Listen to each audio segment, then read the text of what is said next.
welcome viewers to yet another lecture on American drama, and we are discussing today Thornton Wilder, the playwright, the American playwright. And in this lecture we will be discussing the play The Skin of Our Teeth, which was published in 1942. Now I will be focusing, I have talked about in a previous lecture on Thornton Wilder as a playwright and his aesthetic vision. Today I will be discussing the play as such and the kind of historical context of the play and the literary influences that it has had. The Skin of Our Teeth is also the play along with Our Town, which actually got Thornton Wilder the Pulitzer Prize.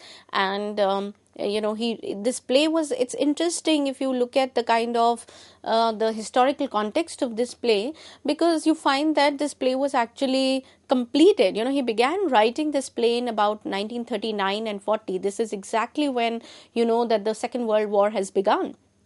And he completed this play just before Japan's attack on Pearl Harbor in 1941.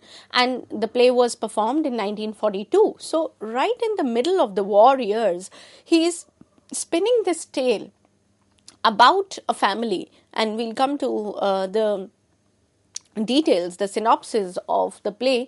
But you see, he's writing a play in the middle of the war years, and when of course the world is falling in this kind of catastrophe, right, of the war. So from 1939 onwards, and it's ready by the time Japan actually attacks Pearl Harbor in 1941. And The Skin of Our Teeth then is performed in 1942, and it broke the conventions of theatre. Wilder received the Pulitzer Prize for the play in 1943 along with Our Town. So 1942 it is performed, and by 1943 he actually gets the Pulitzer Prize for it and his previous play Our Town. Now the play actually combines elements of farce, burlesque and satire. Now, what constitutes these these terms? How you need to look at these terms is that farce, of course, in the terms following the comic tradition. If you've seen my earlier lecture, you know that Thornton Wilder believed in the comic sort of mode, and he used the comic mode to deal with the crises that existed in life, to also come to terms with the catastrophe of the time. So for him, farce worked in this manner. You could use laughter, you could use this kind of horseplay or this kind of ludicrous events that take place in the play to be able to convey something. Now burlesque, as soon as you add burlesque to this category, you've also added the category of the absurd, right? The category of the absurd and exaggeration in the play. So absurd exaggerations constitute the burlesque, and farce takes you towards this kind of horseplay and this kind of laughter and this kind of ludicrous situations, etc. And finally satire. Now satire, of course, has the corrective function, right? Its basic function of satire is correction in society, right? So in a way, when all these things are put together in a Thornton Wilder play, you find that this play is a very entertaining. It evokes laughter, and it builds on these kind of worlds where you can't you don't know how suddenly in a family, in a human family, there is a mammoth who's come to stay and there is a dinosaur. So you see, this kind of absurdity, which will become the mainstay of the theatre of absurd later on, very soon you will have, for instance, Ionesco and others who will take up the idea of people turning into rhinoceros, right? So the theatre of absurd actually, you could see that, Thornton Wilder has set the tradition for the theatre of absurd where, but his absurd is not, again, the kind of modernist absurd outlook where, the idea is to focus on the absurdity of life. Quite the contrary, he wants to use the absurd in order to talk about the reality of life and the very optimism in life. So there is this kind of a major difference in the vision, even when he's using these theatrical devices and he's using this particular mode. His purpose is not to sort of give you a kind of an existential crisis story. His purpose is to bring you closer to this kind of a collective human will and the power of the collective human will. So we'll discuss this in the course of the text.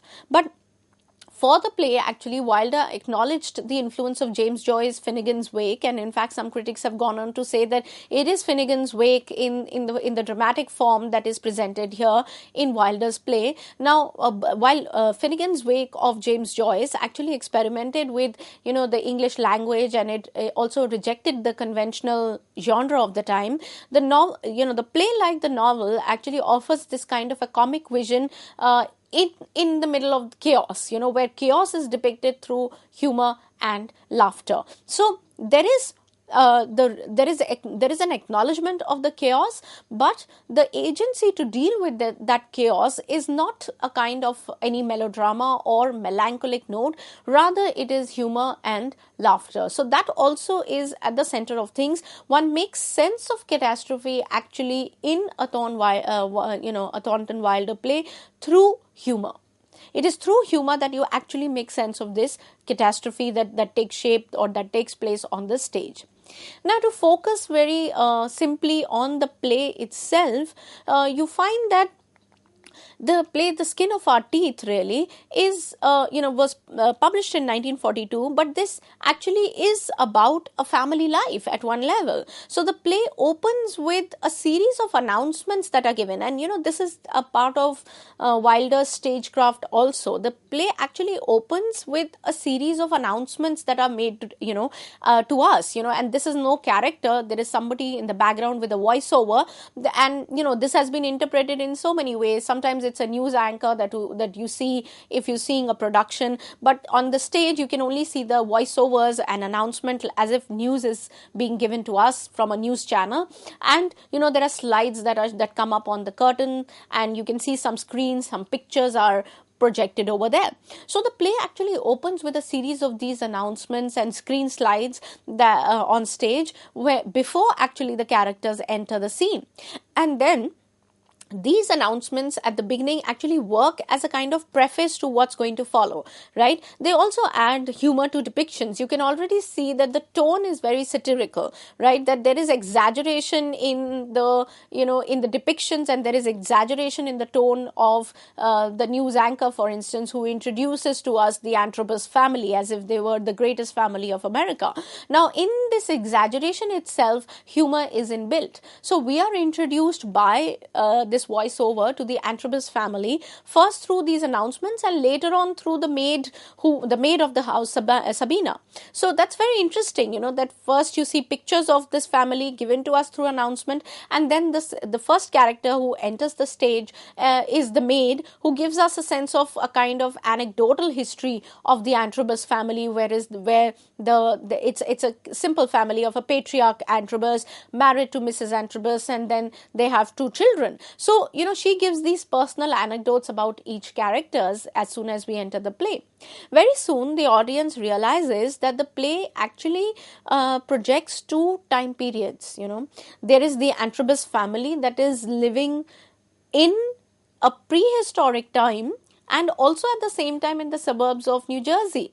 Now, that is very interesting, and how do we see that? Initially, we think that, well, it's a simple family in New Jersey, husband, wife, and 2 kids, but we are told that, the Antrobus couple, they have been married for 5,000 years. Now, suddenly it rings a bell. What? 5,000 years? Really? How can they be married for 5,000 years? And you find, and in the course of the play, you will also find that suddenly there are animals who enter the scene. Now, the amalgam of these 2 time periods then, at one level, builds the idea of a kind of a universalism, a kind of a common existence. But at another level, it adds to the shock element of the play. So in terms of the theatre, in terms of theatrical exercise, you are shocked when you hear what they've been married for 5,000 years.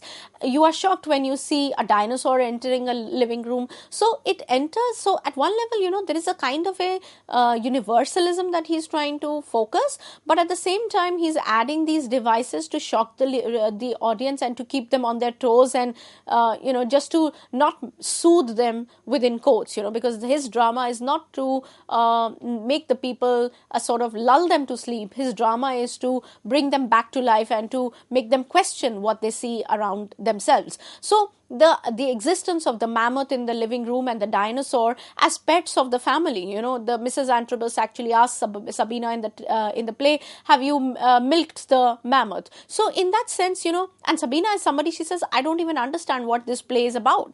Now, interestingly, Sabina is the character who keeps breaking out of her character. As she keeps talking directly to the audience, she breaks out of the character and then comes out and talks to the audience directly. Now that kind of alienation effect that is created, where the actor breaks out of the character and the play and takes a moment and tells them, wait a minute, I want to speak to the audience directly. And then she says, well, I don't believe in any word of this play. She talks to the audience as an actor and comes out in the kind of a foreground and talks to the audience from outside the body of the play and tells them that how she lost her job and that the depression didn't really help her. The depression years didn't give her any sort of agency or any kind of comfort, and that now she's playing these parts. So we see Sabina as an actor and as a character. So she, there is a kind of a layering which takes place at each level. So while this may be, an example of a coexistence of all time periods, coexistence of, for instance, the play and the life of the actor, the play, the character, the coexistence of Sabina in the play and outside it, while this is a coexistence also of the two time periods, as I said, the prehistoric times, the ice age in which they are living with mammoths and dinosaurs, and an apartment and a house in a kind of a suburb in New Jersey. So there is a coexistence of time and space that is taking place constantly, and of different situations that is taking place completely all the time in this play.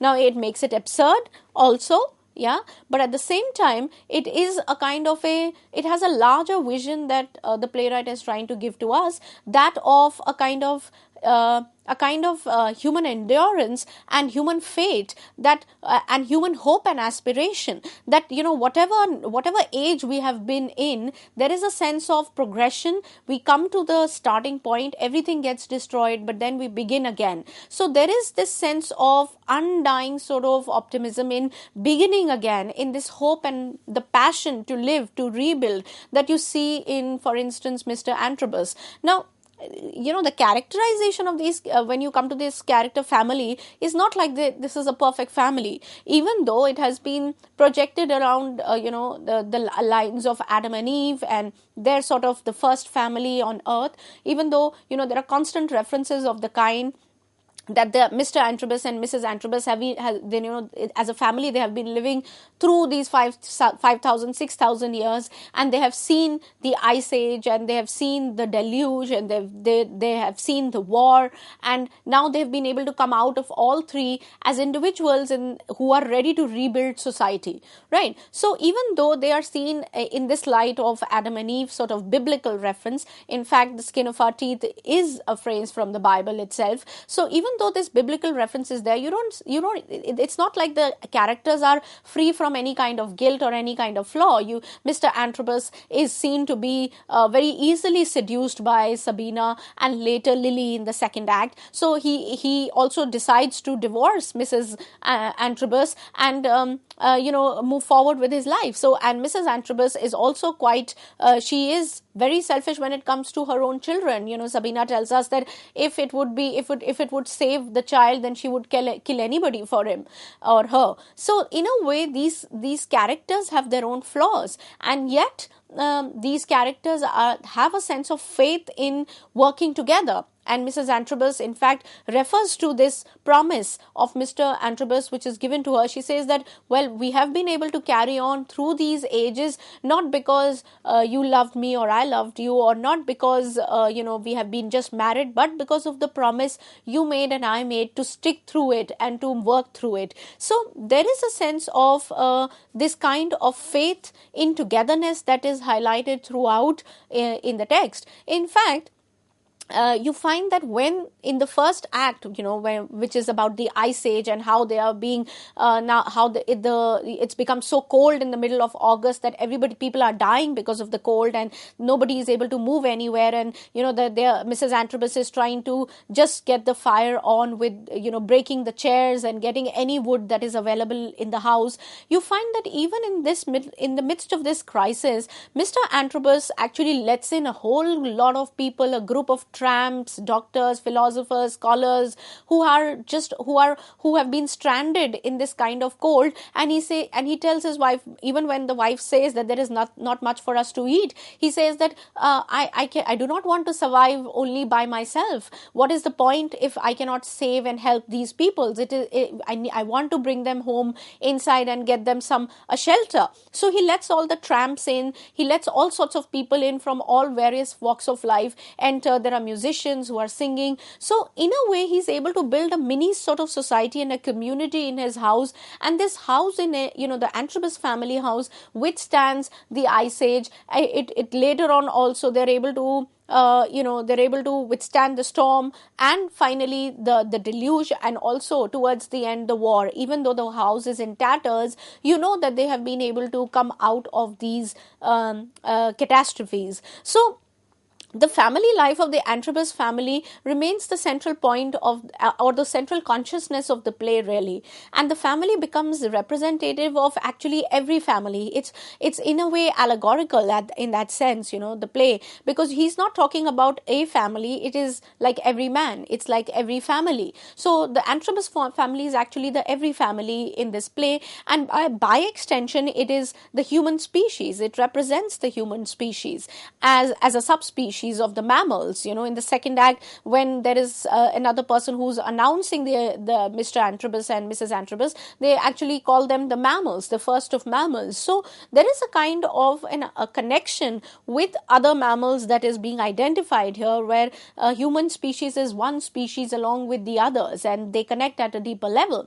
So the family is depicted against these vast dimensions of time and space. They have been living through the ice age, and they have gone through these 5,000 years. Both George and Maggie Antrobus have been married for this long, and they are the prototype in that sense of this kind of first humans. Their children Gladys and Henry. Henry is whose actual name is Cain in the text. They also live through thousands of years along with their maid Sabina, who comes up as in Act 2 as Lily, and is projected as the seductress. So you already have an Adam, Eve, and a seductress out there, but just in a changed form. And George, we are told, is the inventor of the wheel, and he's invented other things, and he's been able to finish the alphabets, the English alphabet. So we are talking about that kind of age, the early on prehistoric age, and in all three acts he manages to save his family and the human race as such from apocalypse. Now this kind of apocalypse that you find is taking shape takes place in the ice age, the deluge, and the war, and they are literally been able to save themselves by the skin of their teeth, as it were. So this in nutshell is what the play is about. They are joined by other mammals. There are birds who are a part of their congregation, and there are whales that come to listen to Mr. Antrobus when he becomes the president of this kind of conglomeration. So what is the purpose of this kind of an enterprise? What is the purpose of this play, The Skin of Our Teeth? At one level, Thornton Wilder is taking a dig at the conventional playwriting of his time, which is all about the depth, the superficial, so to speak, emotion, and which is only dealing with a family domestic life. And at another level, it is a play about about the very fact, the vision being that the past very much is a part of the present. The fact that the prehistoric time merges with the contemporary society, and there are different points in time that occur in these 5,000, 6,000 years, is to suggest that the past never really leaves us, and the past is always a part of this kind of present life that these characters lead. And where it's not to confuse that there is no time or it is timelessness. It is it is in fact to suggest that the past has always taught us or taught the present to, to deal with crisis. And so in doing that, human beings have emerged victorious. And that is, I think, the central vision of this play, to suggest that whatever crisis we are in, we have in the past seen so many crises. And, it's very interesting that in his teen years, he went to Rome, Thornton Wilder, to study at the American Academy. And when he studied there, he was a part of an archaeological tour where they actually discovered a road which was 1,000 years old road. And in that discovery, Thornton Wilder mentioned that how he realized in that moment that people 1,000 years ago, were living here, they perished, but human race didn't perish, right? Human race continued. So, Antrobus family in that sense is a collective of many families. So even when one Antrobus family died, there is another one that took its place. So in suggesting that this Antrobus family has been living for 5,000 years, he is of course making it a kind of a burlesque and absurd in that sense.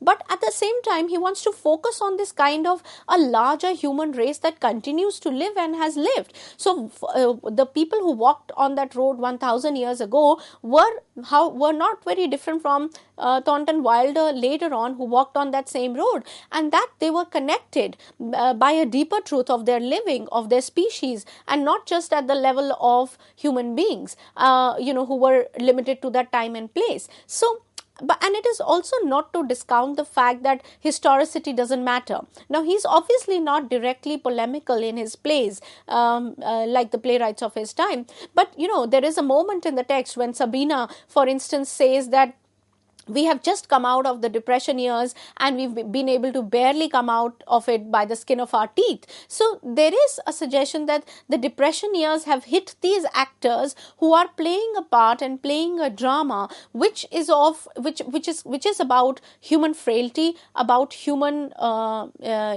problems, but at the same time about human potentiality and the hopes that inspire people to go on.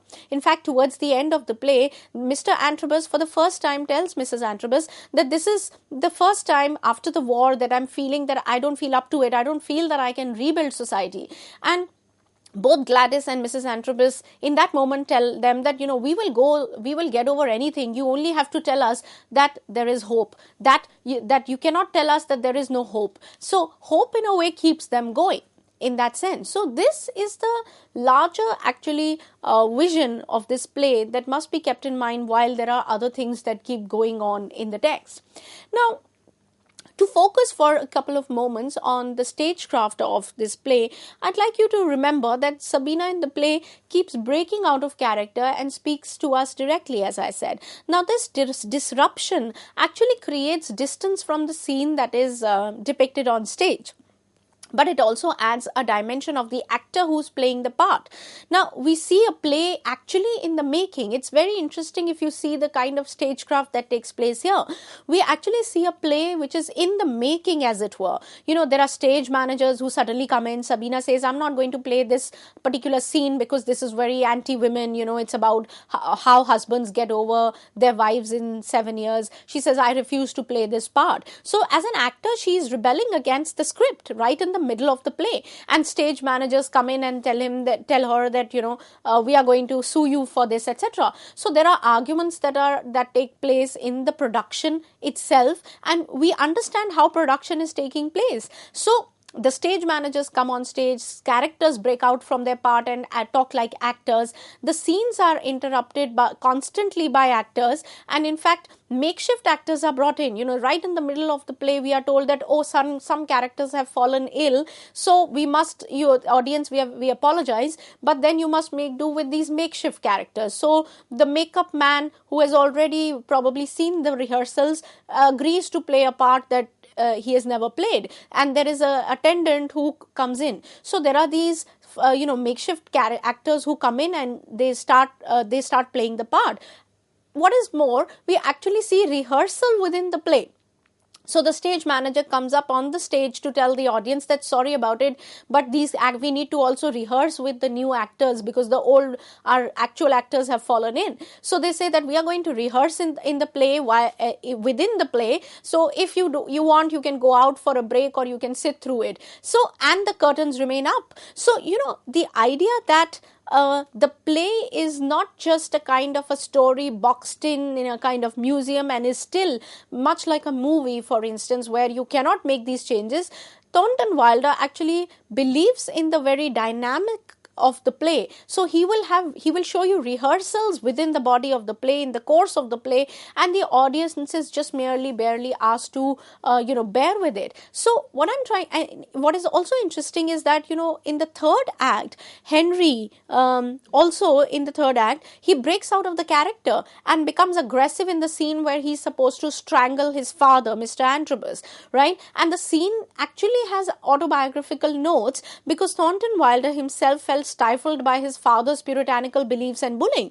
Now, he was a closet gay person also, and Thornton Wilder, always felt in the eye of the storm, and he understood. He didn't know how to deal with the persecuting manner of his father, who remained a point of constant anguish for him. He noted in a letter in 1967 to his friend, and I quote, "They, his parents that is, thought they were spiritual. Damn it, they had no insight into the lives of others, least of all their families," unquote. Now, when Henry strangles his father, in a way the actor who's playing the part of Henry tells us that I'm sorry, I went overboard. It reminded me of my own father, who had a persecuting manner and who I disliked because he never let me be my free self. And the actors then say, "Oh, we understand, that's all right." Now behind it, there is also Thornton Wilder, who has had a similar relationship with his own father, and in projecting Henry in that situation, or the actor, he's actually projecting himself. So think of the layers that exist. Henry the actor, Henry the character, the actor who's playing the part of Henry, and Thornton Wilder, who has created both the actor and the character for us, who break out of their own lives. So in a way, he's also going into the deep set sort of complexes that exist in human nature.